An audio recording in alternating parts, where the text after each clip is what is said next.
What if everything you have been told about job seeking was wrong, and that there was an unconventional way to get job offers that actually works? That's what we're going to cover in this video. And it may seem sort of strange that I found that freelancing can actually get you cash now, demonstrate your talent, and get you job offers. So, what exactly is a paradox?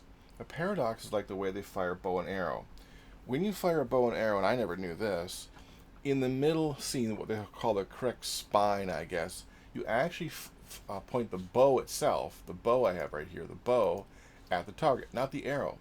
If you point the arrow over here on the right hand side, if you point the arrow at the target, it actually goes off center. And that's because as the bow is released, the arrow scrapes by the bow itself, and that causes the arrow to curve a little bit. So there's a certain paradox. Just like I found that there's a paradox when it comes to job searching. And that paradox really is that everything we've been told about networking makes no sense. They told us to network, that was the answer to getting a job. So I attended every networking group I could find. I even have 2 technical degrees, and yet I rarely got interviews. I was so frustrated going to all these, trying to find a job. And I found this online. I thought it was kind of funny. Oh, get a job, just get a job. Why don't I strap on my job helmet and squeeze down into a job cannon and fire off into job land where there are jobs growing on jobbies? This is really what began to frustrate me. Going to all those job fairs and meeting people, which didn't really work. And what's funny is I actually did really well in corporations. Um, I had done well in Fortune 500 corporations. I had glowing letters of recommendations. I also had degrees, recommendations, and years of experience, and even all that, I could not get job offers. So I actually worked at Ford, which we see right here at the bottom. That's one of the Fortune 500 companies that I worked for. Here in Michigan, obviously we have the headquarters for Ford in Dearborn, Michigan, and I had done really, really well at these corporations. I was never fired. So as the months went by, my savings started draining away, and my wife, who has a master's degree, just had left teaching because teachers were being forced out of their districts. So we were confident that one of us would get a job. Boy, were we wrong. So I had these assumptions, and then 3 common assumptions about job seeking.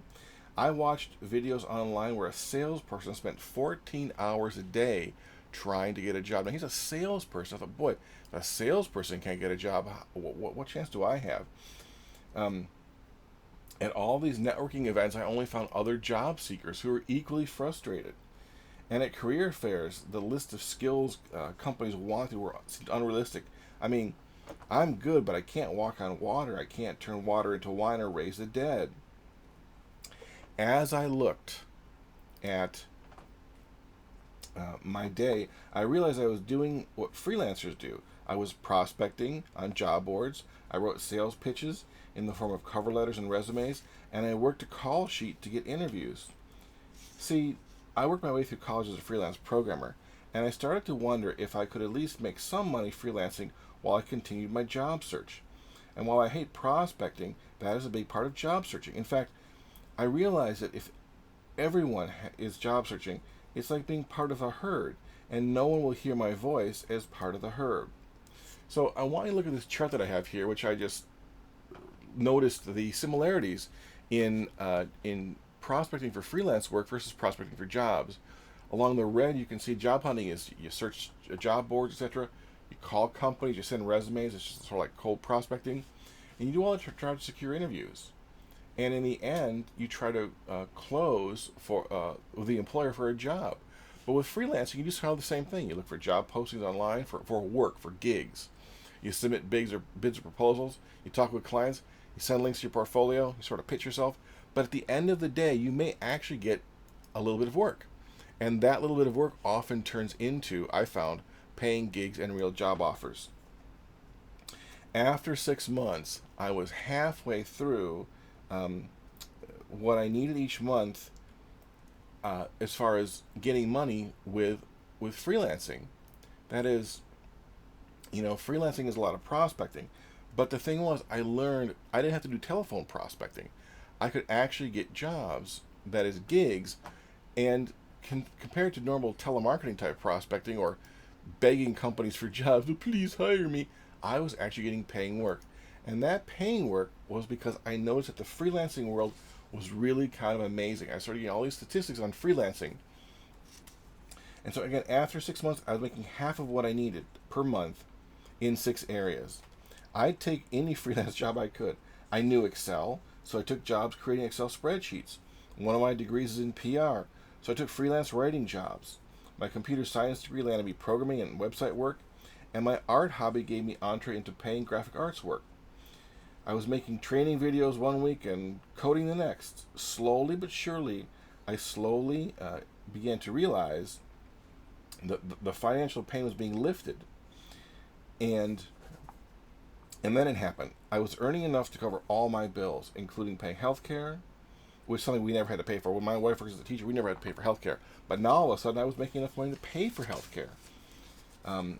My wife had cut a lot of our expenses, well, the two of us had, but now I was covering the mortgage, paying our bills, and we had no credit card debt, but I still had no job. And that's when it happened. I started to get real job offers. That's right, real job offers. That's right, companies were actually looking at my work. I was doing work for them, and they're giving me real job offers, and not from the job sites. See, by the point that I had given up job hunting, it had been a total waste of time for over 2 years, and now I was getting paying work. It was not always wonderful, but it was paying work, and I was getting some job offers because I had done such a good job for the companies. So, my advice is that paradoxically, looking for a job on job boards through networking, attending career fairs may be the worst way to find a job because everyone's doing it. Looking at freelance work may be the best way to look for work because employers see your skills, you're building a portfolio, and you're getting paid for work. And paying work is what people look for. And all the money allows you to wait out a bad economy. That is, as long as you're getting freelancing gigs, you can actually get money. And you can wait out a bad economy. My wife and I had learned that anyone can get paying work online, and these videos, while you may never become rich, can earn you enough money to pay your bills and get job offers. That's why I made these videos, so that you can learn what I've learned. I thought that it would be a much better situation if I could actually get work while I was waiting. And I found it to be a much better situation. And the secret is that when you look for work, you'll get frustrated and just burn through your cash. But looking at paying gigs online pays the bills and gets you job offers. Paradoxically, looking for work may be the worst way to find a job, and looking for paying gigs, freelancing gigs, taps you into the hidden job market. So you're wondering, why do I have this expensive car up on screen? And the reason is that I think it's kind of like in a bad economy, applying for a job is like a big ticket sale. The employer knows they're risking a lot, so they're super choosy. The worst economy, the choosier they are. Now, when you're doing freelancing gigs, though, it's like a small risk sale. They're not taking a big risk. Both freelancing for you and the employer is a small risk. The employer takes a small and defined risk. It's just one little job. They're going to pay you so much money. Maybe it's $1,000. Maybe it's $500. Maybe it's $200. But they have a defined risk. If you do the job well, you come to mind when the position opens up. And that's what kept happening to me. After 2 years of job searching, I had nothing to show for it. But over the last year, I now have a $2,000 per week client, job offers, and a lot more confidence. And that's one of the biggest things, is that when you're looking for a job, it can be very ego deflating. And that confidence comes from knowing I can earn enough each month without a full-time job. And while I'd like to have a full-time job, I know I don't need one. So, if you're sick and tired of looking for a job, can't stand going to another networking event, and are desperate at the thought of submitting another resume into the void of online application tracking systems, if that makes you totally depressed, take a look at how I did it. Actually, my wife and I did it, the two of us, and see if freelancing can be a path to money, a job, and self-confidence. Likely you have more skills than you know, and someone needs a little job that pays and allows you to show your talent. And today, people hire talent, not resumes. And that's what I mean sort of with this little slide here. If you're a bright person, if you've got some skills, you can actually begin to show those skills off, and it makes you feel good when you can get paid for your skills. Not resumes, not glad handers, but people hire talent. People with talent get hired off of these freelance sites from doing freelance jobs. And that's how you stand out with a portfolio of paid work. People hire you today when you can show that you were paid to do a skill. Not that just you have a skill, but you were paid.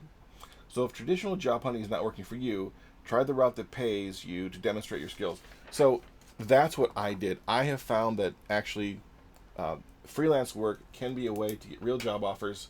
So if you're interested, the rest of my video series will show you how I do it every day, how I prospect. I hate telephone prospecting, and I don't need to do it. You can get all this work online if you know where the jobs are, how to apply for them, how to win against other competitors, and also to know which sites cost the most money, which are the cheapest if you're going to go through a bidding type site. So that's how I do it, and I invite you to look at my videos about freelancing.